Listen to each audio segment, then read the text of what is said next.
refused, the conspirators had promised General Butler an army of 500,000 war veterans who would help drive Roosevelt from office. The so-called Wall Street Putsch was mocked by major newspapers. The New York Times said the alleged plot was a gigantic hoax and a bald and unconvincing narrative. While it is true that the Congressional Committee investigation led to no prosecutions, Butler's testimony was later corroborated by veteran of foreign wars commander James Van Zandt and by testimony in the congressional hearings, which were made public in 1967. Although most historians have dismissed the alleged plot as no more than wild talk, investigative journalist Sally Denton, in her book The Plots Against the President, provide compelling evidence that the plotters were rather serious. Denton claims historians have unjustly understated the serious nature of plans to overthrow the Roosevelt administration. In 1938, 4 years after the alleged plot to topple Roosevelt, a speaker at a Chicago meeting of the Silver Shirt Legion of America was quoted as saying America would have a dictator in less than a year, and, quote, if no one else will volunteer to kill him, I will do it myself. Well, the Secret Service investigated, but no arrests were made for lack of substantial evidence. According to Cornelius Vanderbilt Jr., who was the great-great-grandson of the famous industrialist Commodore Cornelius Vanderbilt, there was a second plot among rich industrialists to depose Roosevelt after his unprecedented third-term election in 1940. Vanderbilt wrote, I use the word conspiracy, and I really am talking of a plot, serious, long-discussed plan to, shall I say, capture the president. Vanderbilt said the plan was to impose a firm restraint for the good of the country, to hold this dictator, this madman, while some person set up emergency controls and saved America. Vanderbilt informed federal agencies of the plot, and they in turn let him warn those involved in this cable. Accordingly, the plot never took off. Vanderbilt said FDR knew about the conspiracy. The story was reported in 1959, and the then head of the Secret Service, U.E. Bowman, said he never heard of the alleged conspiracy, and FDR's Secret Service chief, Frank J. Wilson, also denied any recollection of it. In late 1941, there was more talk of plots against the president when the FBI reported that Ethel Brigham, an America First Committee member, said that if Roosevelt took the country to war, a group called the One Gun Club would rise up in revolt. The information was pure rumor, but this didn't stop the FBI from loose surveillance on the Brigham family. FBI agents reported that Mrs. Brigham attended a New York play where she was observed to make anti-Roosevelt remarks, but nothing more came of it. Roosevelt, who was a patrician politician, was used to threats against his life. During the First World War, when he was Assistant Secretary of the Navy, he was a target of a bomb sent in the mail. It was discovered before it reached him. Roosevelt was also in harm's way when anarchists tried to bomb Attorney General Mitchell Palmer's home in 1919, but ended up blowing up themselves when the bomb exploded prematurely. Roosevelt lived across the street from Palmer and was home when the bomb exploded, blowing out all the front windows of his residence. Another bomb threat occurred in April 1929, shortly after he had been inaugurated as governor of New York. A bomb was accidentally discovered by a porter, Thomas Callaghy, in the parcel room at the General Post Office in New York City. The parcel was addressed to Governor Roosevelt, and the sender's address turned out to be a fictitious one. The bomb consisted of 6 ounces of dynamite packed in a 6-inch long pipe that was capped at both ends and contained a fuse with a detonating device. The bomb was embedded in a tin candy box wrapped in brown paper. The detonator was a strip of sandpaper against which 4 matches were held by a spring. As Callaghy swept the mailroom floor, he accidentally hit the parcel with his broom. It began to hiss and smoke, but failed to detonate. Callaghy immediately stepped on the bomb to stamp out the fuse. Police later surmised that the device was designed to scare rather than kill, but also believed that the bomb might be linked to the burning of Roosevelt's son-in-law's house in Mount Pleasant. Both crimes remained unsolved. Hey everyone, Scott here. I want to take a brief break from this episode to talk about how you can both support this show and get free, incredible food delivered right to your door. I'd like to talk about a company I've tried out called HelloFresh, which is a meal kit delivery service that shops, plans, and delivers step-by-step recipes and pre-measured ingredients so you can just cook, eat, and enjoy. If you have goals for 2019 that involve either eating healthier or making more awesome food, then HelloFresh will help you knock out both of those. Cooking at home is enjoyable and easy with HelloFresh because all you have to do is follow 6-step pictured recipe cards and put in the pre-measured ingredients and you're good to go. The meals come together in 30 minutes max. They call for less than 2 pots and pans and require minimal cleanup. I've made food using HelloFresh and my kids said it looked like something that came out of a restaurant, which is something that I'd never been complimented with before. You have 3 plans to choose from: the classic, the veggie, and the family, with the option to switch between for when your tastes change. And you can enjoy menu features like HelloFresh's 20-minute meals, gourmet, and one-pot wonders. One recipe I really enjoyed making was the chicken and pineapple quesadillas. Probably one of my favorite sweet and savory combos I've ever made, and something this recipe illustrates in general about HelloFresh that I really like is that the recipes are interesting and get you out of your rut, but they're not so exotic that they turn off anyone who isn't an extreme foodie or you have to make food for your kids. So it really strikes that balance between being interesting and working for a lot of different people. Take advantage of HelloFresh's special offer for 2019. Get $80 off your first month by going to HelloFresh.com/unplugged80, that's 80 the numerals, and enter the promo code unplugged80. That's HelloFresh.com/unplugged80 and enter the promo code unplugged80. It's like getting 8 meals for free because you get $20 off your first 4 boxes. So one last time, go to HelloFresh.com/unplugged80 and enter the promo code unplugged80. Franklin Roosevelt was elected president in 1932. In the 3 months he spent as president-elect, FDR was a target of an Italian anarchist and another deranged bomber.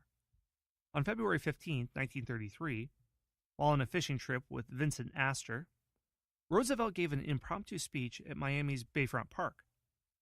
FDR was in a green Buick convertible, the lead car of a 3-car motorcade.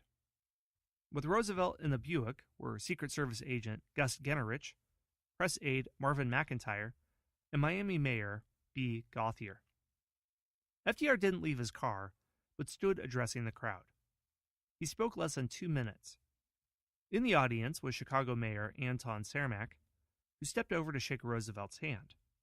Somebody then handed Roosevelt a telegram, and as the president reached to take it, an Italian immigrant named Giuseppe Zangara stood on a chair amidst the crowd and opened fire with a nickel-plated .32 caliber double-action revolver. Although the shots missed FDR, a bullet came within 2 feet of his head. Mayor Cermak was hit, along with 4 others in the crowd.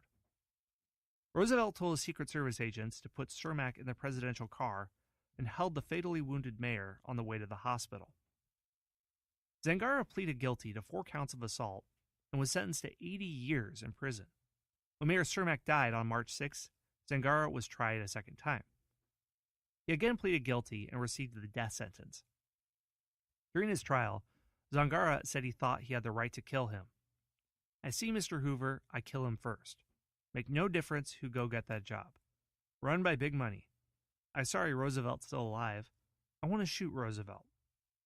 Zangara's self-proclaimed mission was to kill kings and presidents first, and next all capitalists. As an aside, it was also an anarchist that killed William McKinley.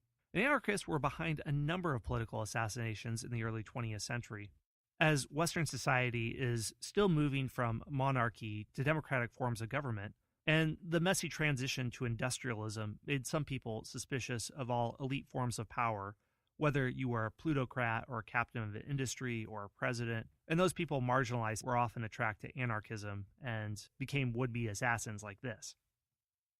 Zangara was electrocuted with 230 volts from Rayford Prison's Old Sparky, surging through his body at 9:27 a.m. on March 20th. His last words were, "Viva Italia! Goodbye to all poor people everywhere. Push the button. Go ahead, push the button." Many were convinced Zangara was not a lone wolf, but had been hired by Chicago gangster Frank Nitti to kill Mayor Cermak as an act of vengeance. The famous 1930s columnist, Walter Winchell, for one, believed this rumor to be true. The warden of the prison that held Zangara had a different opinion. He told his guards to write down everything the assassin said, and himself questioned Zangara over a period of 10 days. He concluded that the assassin was neither insane nor a conspirator, but had acted alone. The shooting was fully investigated by federal agents, and they could find no link between Zangara and the Chicago mob. Author Blaise Pitchey concluded, the question of a government cover-up might arise, but there's no credible evidence to justify such a cover-up. The opposite seems to be true.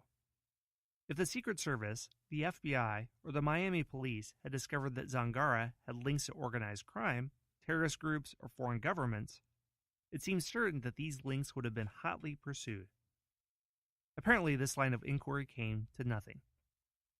Pitchey also concluded that, if Zangara had been hired to kill Cermak, why would he do it in the midst of one of the largest crowds ever to gather in Miami history? Cermak had a home in Miami Beach and was vacationing there. That fact would have offered many opportunities for a mob hit. Pitchey believes Zangara's likely motive was both political and personal. Zangara was in constant pain from an intestinal ailment, and an acquaintance of his testified that Zangara was suicidal over his dwindling finances and had thought about jumping off a bridge or injecting himself with poison. Pitchey believes it plausible that Zangara thought he could kill two birds with one stone: commit suicide and at the same time become famous as a champion of the downtrodden.